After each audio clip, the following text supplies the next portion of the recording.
अनुराधा वैदिक एस्ट्रोलॉजी में आप सबका अभिनंदन।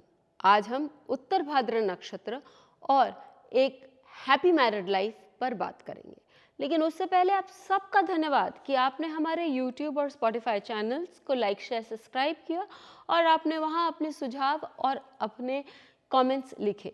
यदि आपने हमें सब्सक्राइब नहीं किया है तो याद से करें और साथ ही अपना सुझाव या बेल आइकन दबाना न भूलें ताकि आपको अपडेट्स निरंतर मिलती रहें। एक हैप्पी मैरिड लाइफ की जो इच्छा है वो हम सभी के अंदर होती है और हम सभी चाहते हैं कि व्यक्ति अपना जीवन जो है वो बहुत अच्छे से खुशहाल तरीके से गुजारे। लेकिन क्या सभी नक्षत्र इस हैप्पी मैरिड लाइफ को देने में सक्षम हैं? नहीं, बहुत गिने चुने नक्षत्र हैं 27 नक्षत्र में जो कि आपको एक हैप्पी मैरिड लाइफ का संकेत देते हैं। उनमें से उत्तर भाद्र नक्षत्र जो मैंने अनुभव किया है इतने सालों में वो प्रमुख है। क्यों? उत्तर भाद्र नक्षत्र के तो देवता अहिर्बुद्धन्य है, तो फिर ये कैसे? ये शिव जी का एक स्वरूप है। लेकिन यदि आप इसकी सिंबोलॉजी पे जाएंगे तो आप देखेंगे कि इसके चिन्ह को बताते हैं दो ऐसे सांप जो एक दूसरे में जुड़े हुए हैं। और यदि आप अपनी नाड़ियों में देखेंगे तो शिव शक्ति जो आपकी पिंगला और इदा नाड़ी है वो उसी प्रकार से जुड़ी हुई है। इसको मैं बहुत ज़्यादा एसोथेरिक फॉर्म में ले जा सकती हूँ, लेकिन यहाँ मैं आध्यात्मिक नहीं, यहाँ हम भौतिक सुख और अपने जीवन में सांसारिक सुख पर बात कर रहे हैं, तो विवाहित जीवन पर ही हम सीमित रखेंगे। तो इसी प्रकार जिस प्रकार शिव और शक्ति इन्हीं का जो स्वरूप है वो अपने मैरिड लाइफ में, चाहे हम कोई भी त्रिदेव की यदि जोड़ी देखें तो मैरिड लाइफ में शिव शक्ति का ही स्वरूप जो है वो एक परिवार के साथ और एक पारिवारिक जीवन अच्छे से व्यतीत करता हुआ हमें नजर आता है। तो अब यहाँ पर क्या बैठे सभी ग्रह आपको हैप्पी मैरिड लाइफ देते हैं? जनरली आई वुड से कि 9 ग्रह में से 8 ग्रह तो देते हैं। जो 9वां ग्रह है वो कौन सा है?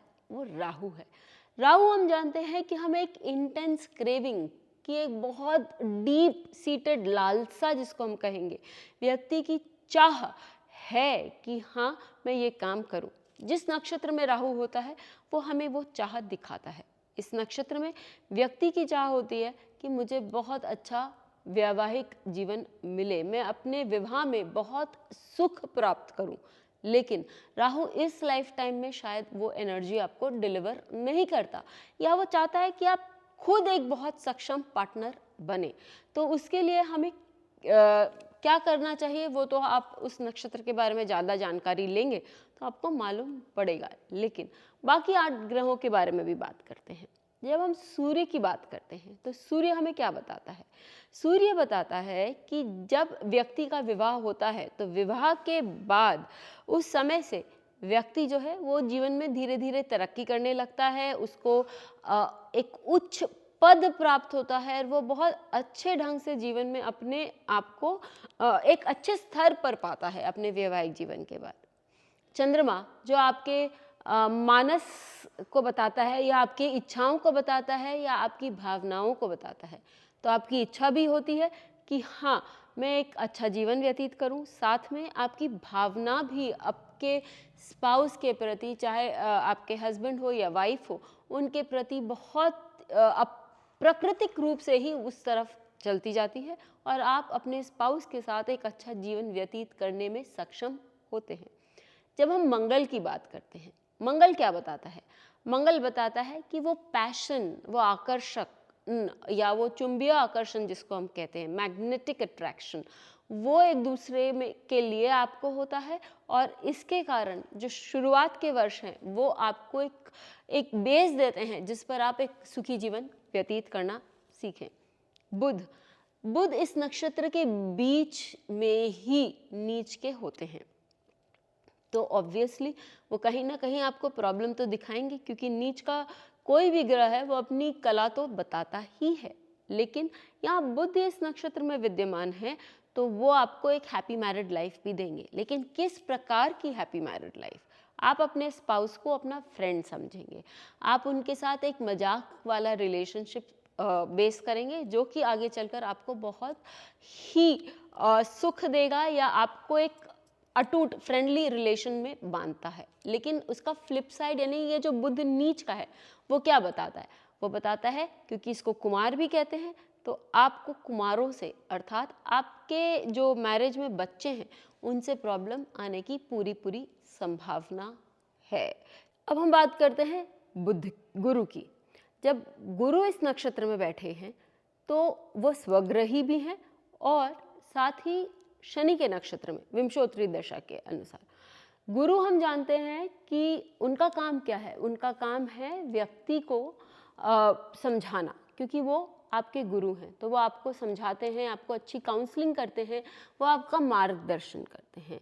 यदि हम इसी तत्व के साथ चलें तो व्यक्ति जो है जब अपना काम कर रहा हो, मैरिज में अप्स एंड डाउन्स होते हैं, प्रॉब्लम्स आती हैं, तो एक दूसरे के लिए वो काउंसलर का काम करते हैं, वो एक दूसरे को समझाते हैं, सहारा देते हैं, सपोर्ट देते हैं, जिसके कारण उनका जो वैवाहिक जीवन है वो बहुत आगे तक चलता है।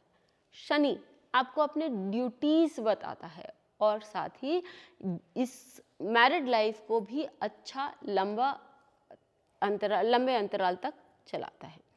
अब जब हमने राहु की बात करी थी तो हमने बोला था कि राहु जो है वो आपको इस तरह की इच्छा, प्रबल इच्छा तो देता है, लेकिन वो आपको वो माहौल नहीं देता है या वो आपको इस लाइफ टाइम में वो इच्छा पूर्ति का मौका नहीं देता। लेकिन यदि केतु इस नक्षत्र में बैठा हो तो मैंने ये देखा है कि व्यक्ति अपने स्पाउस या कहें कि अपने पति या पत्नी के प्रति डिवोटेड होता है और वो चाहता है कि सामने वाले को कोई परेशानी ना आए, सामने वाले को कोई प्रॉब्लम्स नहीं आए, स्पेसिफिकली मैरिड लाइफ में।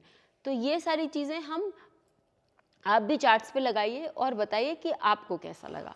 अब मैं 2 एग्जाम्पल लेना चाहूँगी।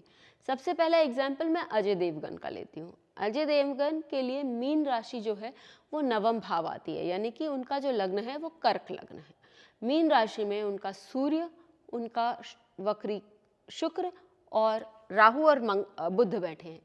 यहाँ आप डिफरेंस देखिए कि राहु जब किसी और ग्रह के साथ बैठ जाता है तो उस ग्रह के जैसा भी काम करता है और साथ ही गुरु के जैसा भी काम करता है।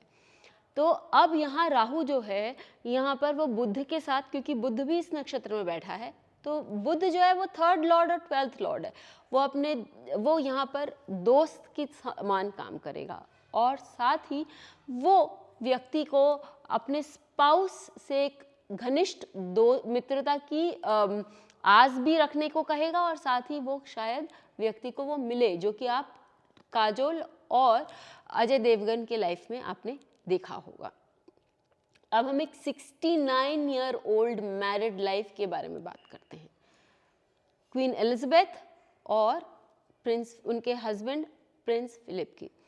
बहुत ही छोटी उम्र में इनका विवाह हो गया। विवाह के पीछे भी एक कहानी है जो कि उत्तर भाद्र नक्षत्र में हमें दिखाई देती है और साथ ही 69 ईयर्स तक ये रिलेशनशिप चला।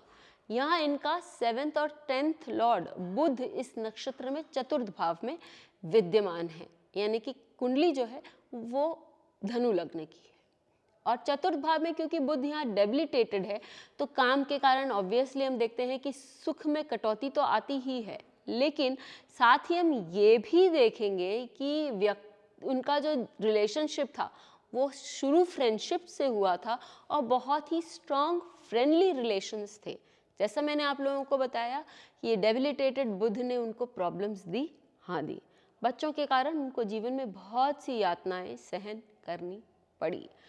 तो आप भी हमें ज़रूर बताइए कि आप जिसको जानते हैं या आपकी कुंडली में जो ग्रह उत्तर भाद्र नक्षत्र में विद्यमान है वो आपको क्या रिजल्ट्स देते हैं।